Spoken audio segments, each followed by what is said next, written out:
सहयोगी हैं, हम उनसे जी। बात न करें तो ये चूक है। मैं मानता हूँ इस बात को कि मैं उनसे भी बात कर सकता था समाजवादी पार्टी का, मुझे करनी चाहिए थी।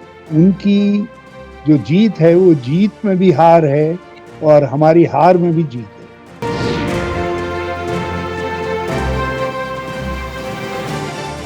नमस्कार, मैं हूँ आपके साथ नैन्सी बाजपेयी और आप देख रहे हैं एबीपी गंगा।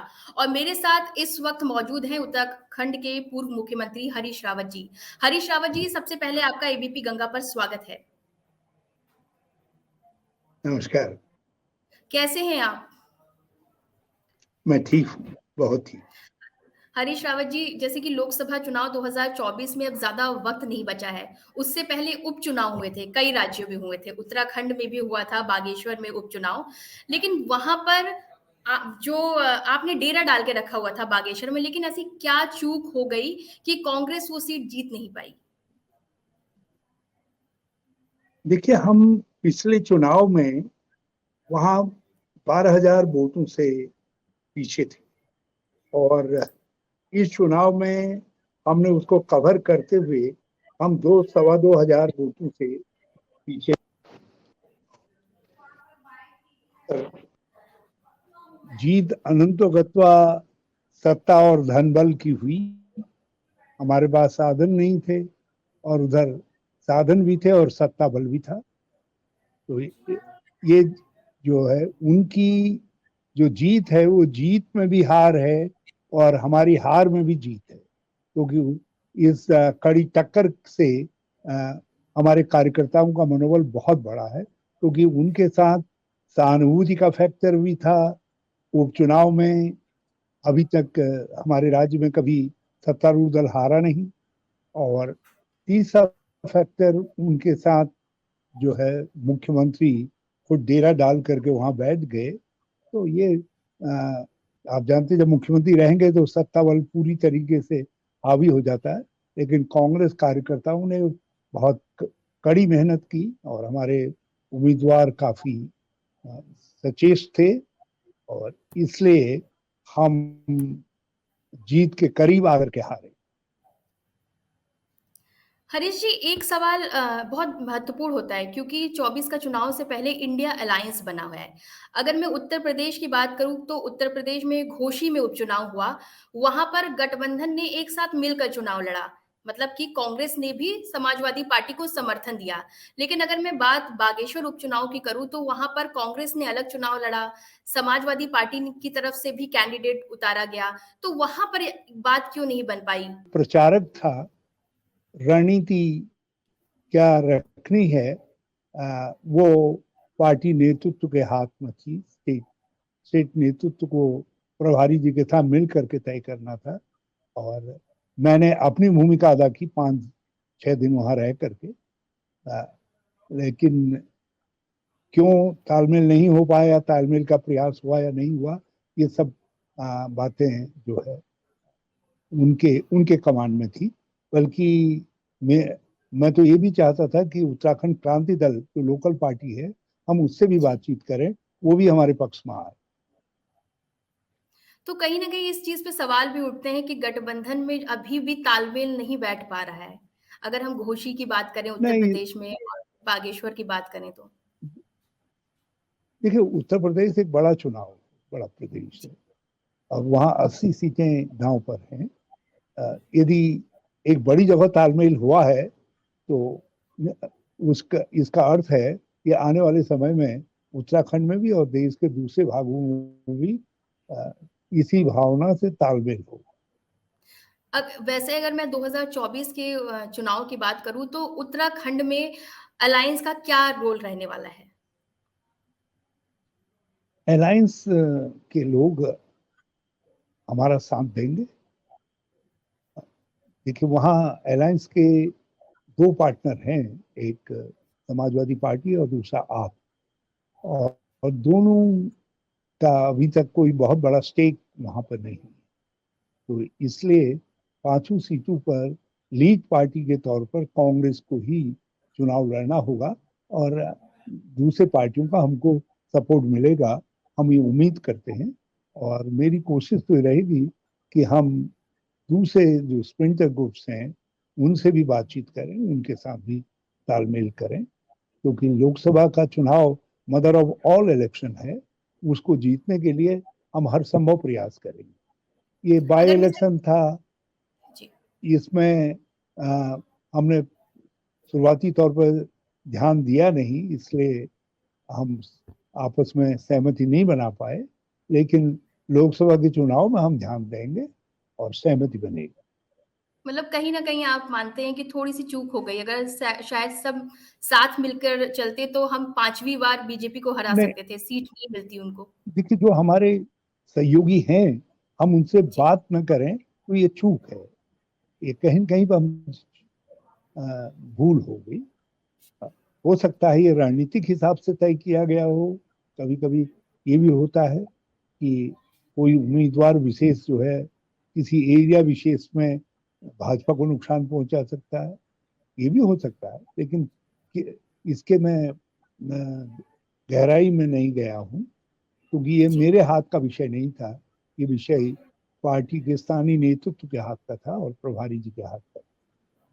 हरीश रावत जी के लिए एक बात बोली जाती है कि वो जो बात बोलते हैं उसको पार्टी समझती है। तो यहाँ पर हरीश रावत जी ने क्यों नहीं बोला पार्टी से कि हम बागेश्वर के लिए ऐसी प्लानिंग प्लॉटिंग भी कर सकते थे, सबको साथ लेकर हाँ, भी चुनाव लड़ सकते। मैं मानता हूँ इस बात को कि मुझको, मैं उनसे भी बात कर सकता था, समाजवादी पार्टी का मुझे करनी चाहिए थी। और मुझे अ, स्थानीय लोकल पार्टी से भी, यूकेडी से भी बात करनी चाहिए थी।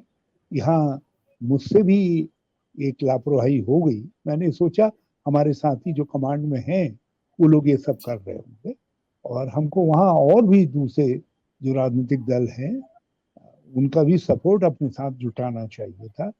कुछ सीमा तक उनका सपोर्ट जुटा। वामपंथी पार्टियों ने प्रत्यक्ष अप्रत्यक्ष तौर पर हमारी मदद की वहाँ, लेकिन हम समाजवादी पार्टी को साथ रखने में फेल हुए। हमको क्योंकि रखना अगर चाहिए। मार्जिन की बात करें तो बहुत ज़्यादा मार्जिन से बीजेपी की जीत नहीं हुई है। तो इसलिए ये सवाल बार-बार उठ रहा है और एबीपी गंगा की ऑडियंस जब हमने पोल भी किया तो उनकी तरफ से भी ये सवाल पूछा गया था कि घोसी में एक होकर चुनाव लड़ सकते थे तो बागेश्वर में क्यों नहीं? हाँ, वो हमारे वोट कितना या सपोर्ट कितना मैटर करता वो नहीं है, लेकिन एक से एक मिल करके दो होती है। तो जी, जो सहयोग जिन जहां मिल सकता है वो सहयोग चुनाव में हमेशा लिया जाना चाहिए। चुनाव में आप हम इस बात के लिए वो नहीं हो सकते हैं कि नहीं हम कर लेंगे। आपको जहां से भी सपोर्ट आ सकता है वो सपोर्ट जुटाना चाहिए। मैंने कहा कि रणनीति बनाने का दायित्व किसी और के ऊपर था, उन्होंने क्या सोच करके किया मुझे नहीं मालूम, लेकिन मुझसे भी ये चूक हुई। मुझको ये सुझाव भी देना चाहिए था और स्वयं भी पहल करनी चाहिए। जी। हरीश रावत जी, अगर मैं 2024 लोकसभा चुनाव की बात करूं, तो अगर सिर्फ मैं कांग्रेस का नाम लूं, तो कांग्रेस की उत्तराखंड में 2024 के चुनाव को लेकर क्या कुछ तैयारियां चल रही हैं? बहुत सक्रिय रूप से संगठनात्मक स्तर पर काम हो रहा है। हमारी सभी इकाइयां गठित हैं और सब अपने अपने स्तर पर काम कर रही हैं। एक बड़ा एजुकेशनल प्रोग्राम भी हमने पहले भी लॉन्च किया, अभी फिर लॉन्च करने जा रहे हैं, और हो सकता है हम एक बड़ी यात्रा भी निकालें।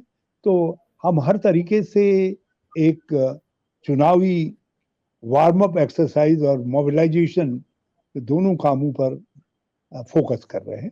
संगठन बहुत जी। मुस्तैदी से लगा हुआ है और सब नेतागण संगठन के साथ खड़े। हरीश रावत जी, इंडिया अलायंस की बात आती है तो सीट शेयरिंग की बात बार-बार उठ रही है और बीजेपी की तरफ से तो बार-बार ये आरोप भी लगाए जा रहे हैं कि मामला तब फँस जाएगा और तब एकता दिखेगी इंडिया अलायंस की जब सीट शेयरिंग की बारी आएगी। तो आपको क्या लगता है कि सीट शेयरिंग के दौरान मामला फँस सकता है? भाजपा इंडिया से घबराई हुई है। आप देख रहे हैं अचानक उनको इंडिया शब्द से परहेज हो गया। हमें कोई एतराज नहीं भारत शब्द से, लेकिन उनको इंडिया शब्द से परहेज हो गया है, एक डर पैदा हो गया है। और वो उन पक्षों को देखना चाहते हैं जन जो पक्ष हमारे कमजोर पक्ष हैं, हम जानते हैं सीट शेयरिंग हमारे लिए एक चुनौतीपूर्ण विषय है और हम उस काम को करेंगे।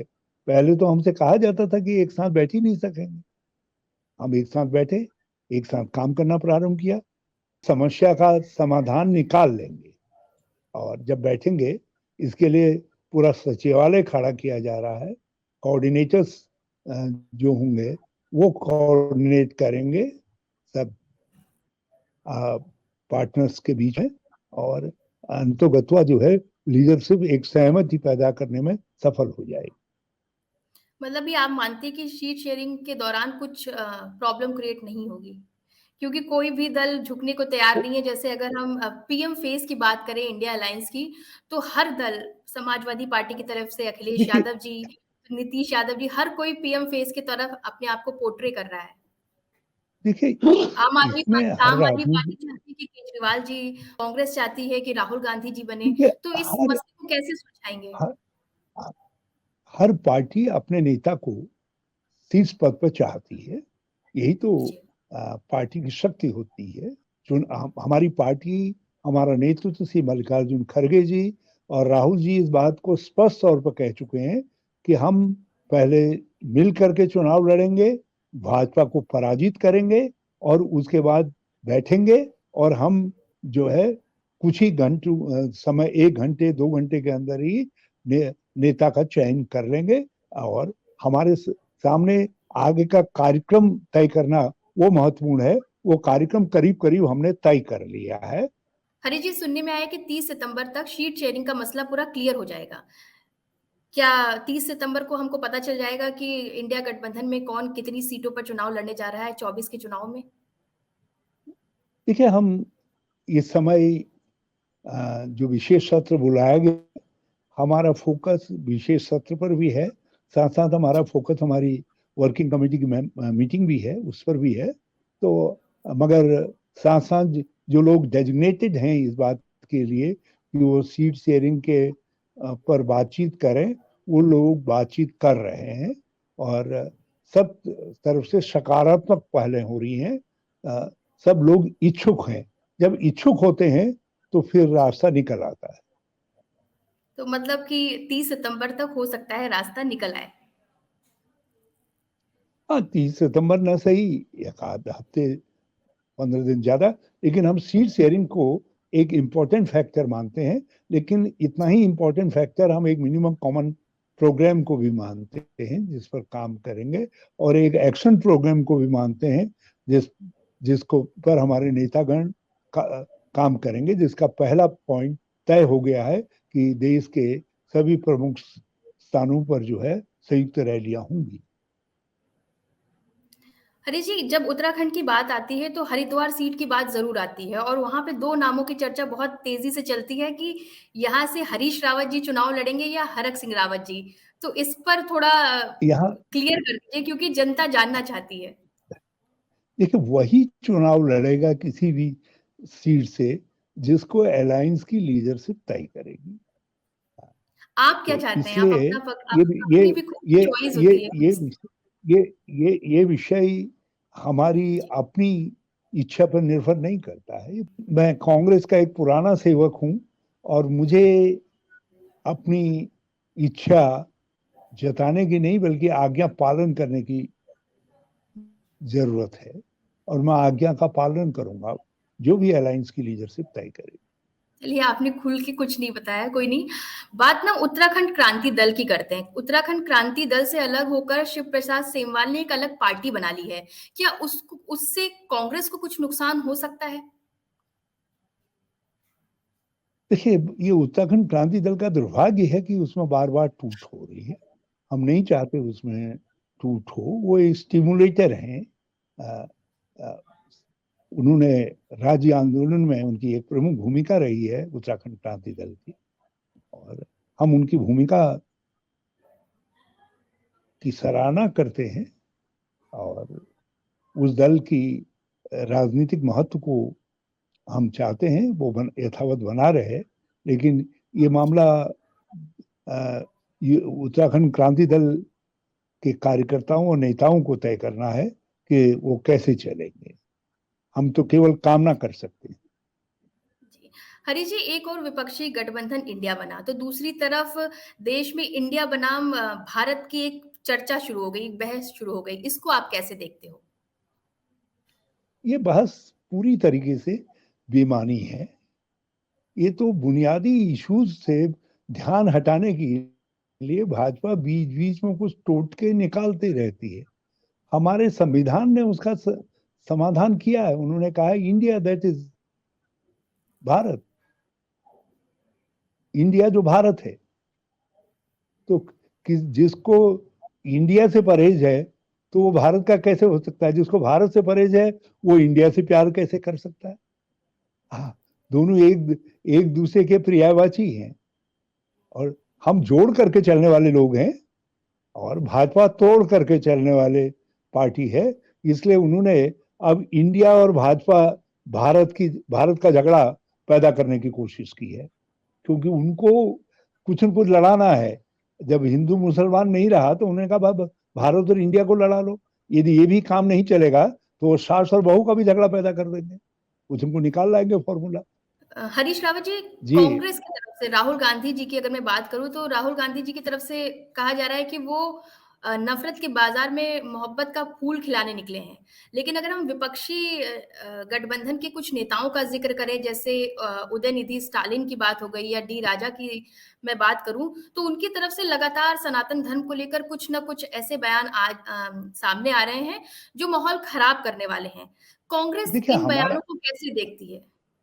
हमारा जो अलायंस है जी। वो अलायंस संविधान की रक्षा, संवैधानिक संस्थाओं के स्वायत्तता की पुनर्स्थापना और सामाजिक न्याय और लोकतंत्र की रक्षा जैसे प्रश्नों पर है। जी। और श्री डीएमके पार्टी की क्या विचारधारा है, हम पेरियर साहब ने क्या कहा है, उसके बाद ज्योतिबा फूले ने क्या कहा, अंबेडकर जी ने क्या कहा, हम वर्ण व्यवस्था के खिलाफ उनके क्या भाव हैं, वो सनातन धर्म को का अंग समझते हैं वर्ण व्यवस्था को, तो वो उस रूप में देखते हैं। और हमारी अपनी सोच ये है कि सनातन धर्म जो है सर्वधर्म संभाव का जो भाव है, उसका वसुधैव कुटुंबकम की का जो उसका एक गरिमामय स्वरूप है, हम उससे प्रेरित हैं। और सनातन धर्म उदारता में विश्वास करता है, सबको समाहित करके, जैसे गंगा सब नदियों को लेकर के चलती है, वो गंगा है जो सब धाराओं को लेकर के चलती है। तो इसलिए पेरियरवाद या द्रविड़ मुनेत्र कजगम का जो सिद्धांत है, वो जो है कुछ मामलों में वो कटु आलोचक हैं, लेकिन उन आलोचनाओं के बावजूद भी सनातन धर्म में ये शक्ति है कि वो उनको भी समाहित करके लेकर के चल सकती है। हाँ, भाजपा को कुछ मुद्दा चाहिए होता है, वो तिल का ताड़ बना रहे हैं। उनकी एक घोषित पेरियर साहब के समय से घोषित है, और उस समय भी उनकी यही धारा थी जिस समय वो एनडीए का हिस्सा थे, जिस समय वो वाजपेयी सरकार में सम्मिलित थे, उस समय भी उनकी यही यही धारणा थी जो आज वो कह रहे हैं।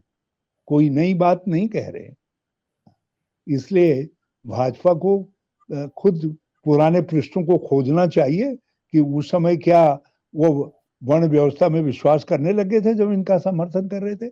उस समय भी वो वर्ण व्यवस्था को इतना ही हानिकारक और इतना ही खराब समझते थे जितना आज वो कह रहे हैं। तो इसलिए उन्होंने क्या कहा ये हमारा वो नहीं है। हम तो जिन मोटे मुद्दों पर हम अलायंस में खड़े हैं उन मोटे मुद्दों पर हैं। हम डीएमके की मूल विचारधारा को बदलने नहीं जा रहे, अलायंस उसको नहीं बदलने जा रहा है। हम तो देश के स्वाभिमान, देश की स्वतंत्रता, सामाजिक न्याय, इन और प्रजातंत्र, लोकतांत्रिक संस्थाओं के स्वाभिमान की स्वायत्तता की रक्षा, इन प्रश्नों पर साथ खड़े। जी। हरीश रावत जी, एक वन नेशन वन इलेक्शन का मसला भी चुनावी माहौल के बीच बहुत ज्यादा चर्चा में है। अगर ऐसा होता है तो उत्तराखंड पर कितना असर पड़ेगा? ये तो धामी साहब की चिंता, हम तो लड़ने के लिए तैयार हैं। हम तो कह रहे हैं क्या क्या ए- कांग्रेस क्या एक ही कांग्रेस पहलवान, एक ही पहलवान को क्यों, हम दोनों पहलवानों को पटकी दे दें। श्री मोदी जी और श्री धामी जी दोनों को पर जब पल उनको उलटना ही है तो दोनों को क्यों नहीं उल्टेंगे हम, जो है। तो हम तो वन वन नेशन वन चुनाव के लिए तैयार हैं, मगर एक बात, इसकी व्यवहारिकता पर, बहुत सारी बातों पर विचार करना पड़ेगा। ये भी देखना पड़ेगा कि इसके भविष्य के फॉल आउट क्या होंगे। यदि एक बार लोकसभा गठित हो गई और लोकसभा में सत्तारूढ़ दल बन गया और बाद में सत्तारूढ़ दल किसी तरीके से बहुमत खो देता है और फिर कोई दल बहुमत नहीं बना पाता है, फिर मध्यावधि चुनाव होंगे, लोकसभा के चुनाव होंगे। जब लोकसभा के मध्यावधि चुनाव होंगे तो क्या उसके साथ सभी राज्यों के भी चुनाव होंगे? तब नगर पालिकाओं के भी चुनाव होंगे, ग्राम पंचायतों के भी चुनाव होंगे।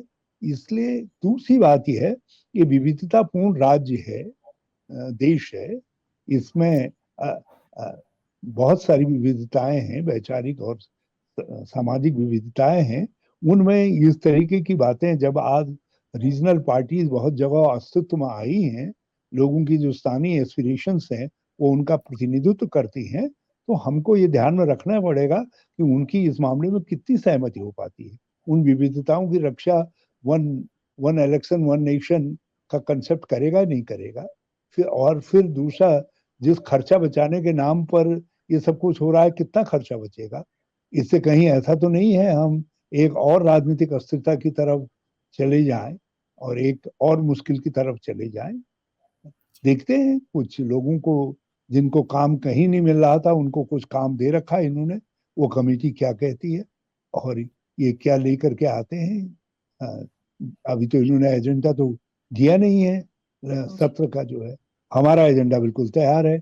हम तो महंगाई, बेरोजगारी, असहिष्णुता के सवाल ही है। मणिपुर अभी खड़ा है, उधर चीन हमारी सीमा में घुसा पड़ा है, और भी बहुत सारे सवाल जो है दस्तक दे रहे हैं, जिनका उत्तर हम इस लोकसभा के जो विशेष सत्र है इसमें सत्तारूढ़ दल से लेना चाहेंगे।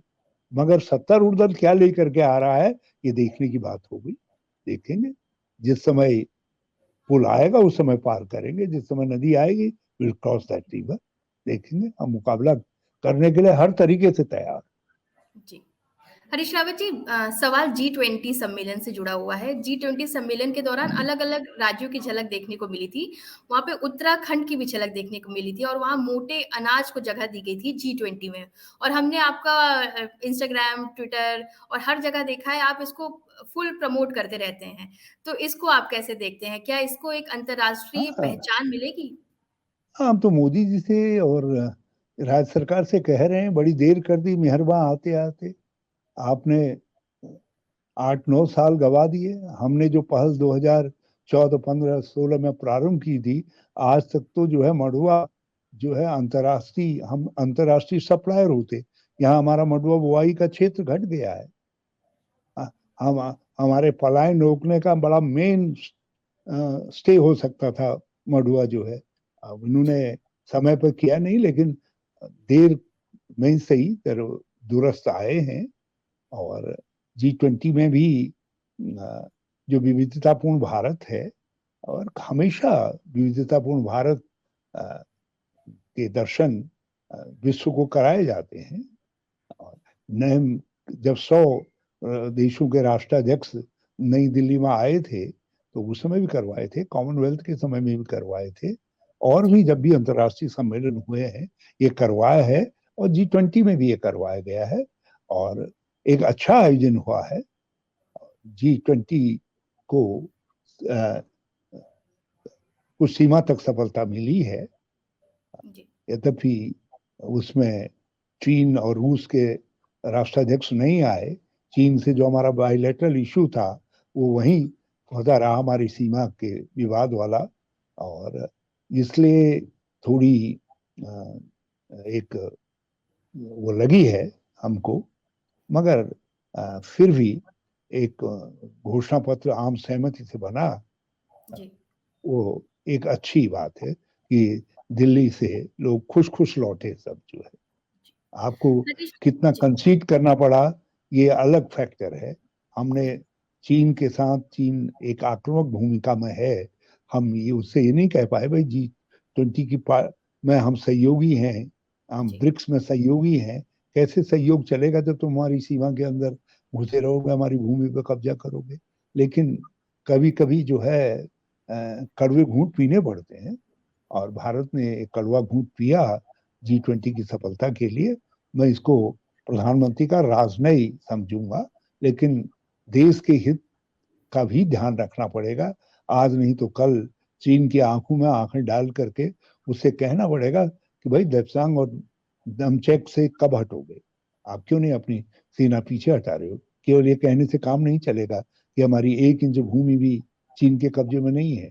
उसमें 1962 के अक्षय चीन के मामले को नहीं उठाना, उसको उसका आईना विपक्ष को दिखा करके काम नहीं चलेगा। आज का भारत 1962 के भारत से भिन्न भारत है। आज हम अत्यधिक शक्तिशाली राष्ट्र हैं, तो हमारी जमीन के अंदर कैसे चीन घुस आया, ये बड़ा सवाल है, और उसके लिए उसको एक उत्तर दिया जाना चाहिए। और मैं ये कहना चाहूंगा, तवांग में इससे पहले जब एक बार घुसा था चीन, उन्होंने 300 के करीब सैनिक उनके मारे गए थे, चीन को पीछे हटना पड़ा था। ऐसा नहीं है कि पिछली सरकारों के वक्त में चीन ने कोशिश नहीं की, मगर उनको मुंहतोड़ उत्तर दिया गया। मगर इस समय चीन ने सोचा कि मोदी जी हमारे साथ झूले में झूल रहे हैं, और हाँ, हम हमारे साथ, हम एक को मोदी और सी कह करके संबोधित कर रहे हैं, दोस्ती है, तो दोस्ती के झांसे में आकर के गलवान से लेकर के अब आदम चेक और उसमें मामला फंसा हुआ है। और इतने राउंड की बातचीत के बाद भी समाधान नहीं निकला है, तो वो बात हमको आज नहीं तो कल चीन से दो टूक शब्दों में कहनी पड़ेगी। हम बायलैटरल फोरम्स में, मल्टीलैटरल फोरम्स में एक साथ बैठे हैं, क्योंकि दुनिया में रास्ता तो बातचीत ही से निकलता है। मगर इसका अर्थ ये नहीं है कि हम स्वेट को स्वेट न कहें, हम साफ तौर पर न कहें, आक्रामक को हम आक्रामक न कहें। हरीश रावत जी, हमने अपने इंटरव्यू की शुरुआत बागेश्वर से की थी। आखिरी सवाल भी मैं बागेश्वर से जुड़ा ही आपसे पूछूंगी। उत्तराखंड की जब बात होती है तो पलायन का मुद्दा भी उठता है। मैं अगर बागेश्वर जिले की बात करूं तो ऐसे कई गांव हैं जहां पर लोग रह रहे हैं और वहां महिलाओं की आबादी ज्यादा है क्योंकि पुरुष कमाने के लिए घर से बाहर हैं। ऐसे कई गांव हैं जहां अभी तक सड़क नहीं पहुंची है, जबकि पांचवी बार वहां से बीजेपी जीत रही है। इसमें से एक गांव का तो मैं नाम लूंगी क्योंकि इसकी खबर भी हम बनाए हैं, और वहां लोग बीमार होते हैं या किसी गर्भवती महिला की को अस्पताल जाना होता है तो उनको चारपाई पे लेके जाना पड़ता है। और वो गरुण ब्लॉक का लखनी बंगला गांव है, जहां पे पिछले 4 साल से रोड के लिए पास हो चुका है, लेकिन अभी तक वहाँ रोड की एक ईंट भी वहाँ नहीं रखी गई है। ऐसे कई गांव ये हैं वहाँ पे जहाँ पे ये समस्या देखने को मिल रही है। ये रोड 2016 में स्वीकृत हुई थी, जी लेकिन मुझे अफसोस ये है कि आज 6 साल से ज्यादा का वक्त हो गया है, ये रोड बनी नहीं है। वहाँ के लोग कई बार अपनी तकलीफ सार्वजनिक रूप से उठा चुके हैं, और मैं एबीपी गंगा को बहुत धन्यवाद देना चाहूंगा कि उन्होंने उनके दर्द को अपने हमसे बातचीत में स्थान दिया। हम लड़ेंगे उनकी, क्योंकि उनकी तरफ से लगातार कई बार ज्ञापन सौंपा जा चुका है और कई बार उन्होंने हमसे भी कांटेक्ट करने की कोशिश की है, और ऐसी कई वीडियोस वहां से हमारे साथ शेयर की गई हैं जिसमें बुजुर्ग गिर गए हैं तो उनको अस्पताल तक पहुंचाने में भी उन चारपाई का सहारा लेना पड़ रहा है या डोली बिल्कुल का बहुत सहारा लेना बहुत पड़ रहा है। बहुत चुनौतीपूर्ण स्थिति है, और हम उनकी आवाज को उठाएंगे, और एबीपी गंगा उठा रही है, ये बड़ी बात। बहुत बहुत धन्यवाद हरीश रावत जी हमसे बात करने के लिए। तो हरीश रावत जी से हमारे तमाम मुद्दों पे बातचीत हुई है, और इंटरव्यू आप पूरा एबीपी गंगा पर देख सकते हैं, और यूपी उत्तराखंड से जुड़ी तमाम बड़ी अपडेट्स देखते रहें सिर्फ एबीपी गंगा पर। नमस्कार।